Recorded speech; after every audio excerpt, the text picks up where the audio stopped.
Hey guys, welcome to my workshop. So in today's video, we're going to tackle mainly two big projects in this tiny workshop remodel series. First of all, we're going to build the shelving unit that's going to sit right there. And we're also going to build the two cabinet doors that are going to close in front of these bottom shelves. Now, in between the last video and this video, I did do a couple other things that I decided to just not record. And I'll show them to you really quickly right now. So I created this really cool inset shelf. Many of you probably have noticed I had a hole here in the wall, and that was for this very reason. I'm a little unsure of exactly what I want to do with it. Right now I've got my Craig jig in there, and I'm thinking of putting my chisels and the jointery type tools in there, some measuring devices, because if I'm going to use my vise a lot, I want to be able to reach it really quickly. Thought about putting my hand planes, but as you already know, I made a really cool hand plane holder, so that was not an option. And then I made this box to put my surface planer on it, because as you've seen in previous videos, everything I did was on the floor, and that was very hard on my knees at trying to plane things on my knees. So I wanted to get this thing up off the ground and then be able to tuck it away somewhere where it's quickly accessible but also totally out of the way. Alright, so let's go ahead and get started. Okay, so if you didn't already know this, this is one piece of plywood, obviously. Now, this workshop is just too small. I cannot fit a large piece of plywood in the shop, so I always have to cut it outside. That's really determinant what time of day I am doing this. Right now, it's past 10 o'clock. I'm not going to go outside. So if you have a Lowe's, I don't know if Home Depot does it, but they will cut it for you. So bring some measurements. You know, you don't want to get 10 cuts, but they will cut it for you. And they do a decent job. Their cut is probably not the most square, but, you know, take some measurements that kind of take that into consideration. So we're going to square these up. We're going to figure out what we're going to do for the shelving unit. And I'm going to go ahead and get started getting this thing cut, getting this thing together. I'm ecstatic and I'm really excited to get this thing together because it's driving me bonkers. If you already can't tell, I am very excited and kind of pumped up to do this because I've been looking at this wall for over a month or two, just anxious to get it done, to get the shelves on it, to get some things on it, to get a door on it, to put some things in there, really get my workshop back in an orderly fashion to where I feel like I could do a project and not be on top of junk. It has reinvigorated me. So let's go ahead and get this thing going.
Okay, I got the sides now. It goes this way. Awesome. So, okay, so what I've got now is it goes from 10 inch to 8 inch. And you saw how I cut that on the table saw just using a quick trick. It's screwing it down to a board, put it at roughly the angle that I want. I just wanted to taper, kind of gives it a little bit more of an aesthetic look versus just a straight shelf. And I did cut it shy about 3/4 of an inch from the top because obviously I'm going to have a shelf on the top, 3/4 inch board that's going to sit on the top that'll give me the full height that I want. So what I'm going to do now, I got to do some thinking to decide what I want to, or what height I want to make my shelves. So the idea that I have was to actually put my chisel or my hand plane shelf little bracket thing you saw me make a while ago, put it actually in here, something like this. And initially, as you can see on the wall, I have a line down low. I think I'm going to eliminate that shelf altogether. We're just going to have a shelf here and a shelf on the top. So we put that here. We're going to put a shelf here, but to make the shelf a little stronger and not just use straight out pocket holes or screws, I'm going to cut a little bit of a dado in there so that the 3/4 inch plywood shelf will fit perfectly in there. Now don't concern yourself, because what's going to happen is I'm going to have the shelf here, and you might think that the weight of things on it is going to push that down. We're going to have another divider here, maybe even two, because what's going to happen here is there's going to be a little cabinet door and then just the shelving up here, and it's going to house stuff like paints, stains, finishes, different things like that, because that's originally what was in this area.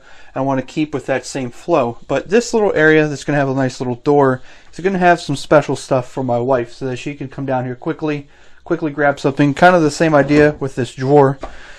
She can quickly grab different things in there as well. So let's go ahead and cut the dados in these boards. We're going to cut the shelf to fit there. We're going to cut the shelf to fit on the top. And then we're going to go ahead and slap this together.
Alright, well, we got all this situated now, and I'm really ecstatic about this. This is really exciting to do. So, as you can tell, these really have a lot of deflection in them, and none of this is attached. All these are very loose right now.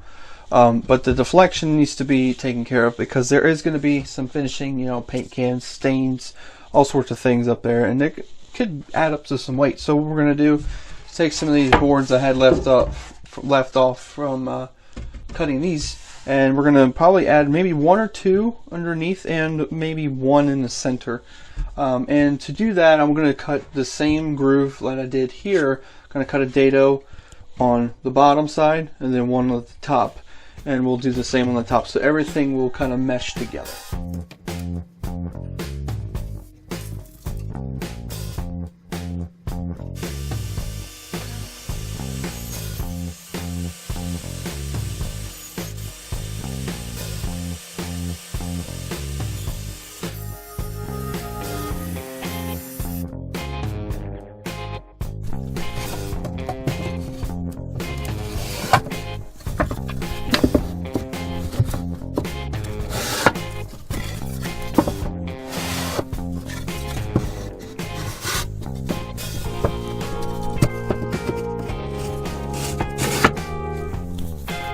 Okay, so we had a bit of a problem. When I was cutting the dados, I accidentally cut the dado that was meant to be the top on the bottom of this board. Now, if you didn't catch this, this has a slight angle that mirrors the side board, so I couldn't simply just flip it upside down. It would work out wrongly. So I had to put a board underneath it, and then I still wanted the board up top. So this is very thin here. So to make this be still strong, I had to go ahead and put 2 boards on the sides, so this whole thing will be very nice and sturdy. But unfortunately, when I cut this board to put up here, I didn't really realize it was too short and doesn't come all the way out. So I need to recut that. But once I recut that, what we're going to need to do is take all of these and mirror the angle that I have on the side. So all these 3 would be the same, have the same angle in the front.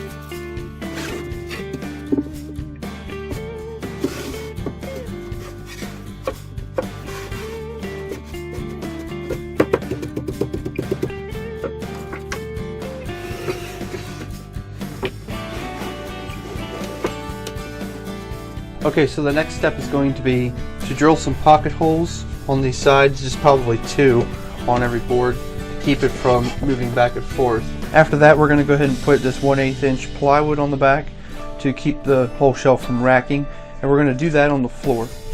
And I say on the floor because what I'm going to do is take the whole shelf off, put this on the back, and solidify it. So essentially we're going to have an entire top piece that is functional without the bottom. And then what we can do is put it on and zap all the screws down through the pocket holes to hold it in place. And I'm going to also put a bunch of other screws to hold it into other joints as well.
Okay, that took much longer than I anticipated, but I have it pretty much done. The last thing I'm going to do is take some of these little strips of boards I had left over and kind of fill the void up back here just so that little things don't go falling down in there. But I'm going to do that after this video. This video has already gotten pretty long, and so I'm not going to be able to tackle these doors in this video. That'll be in the next video.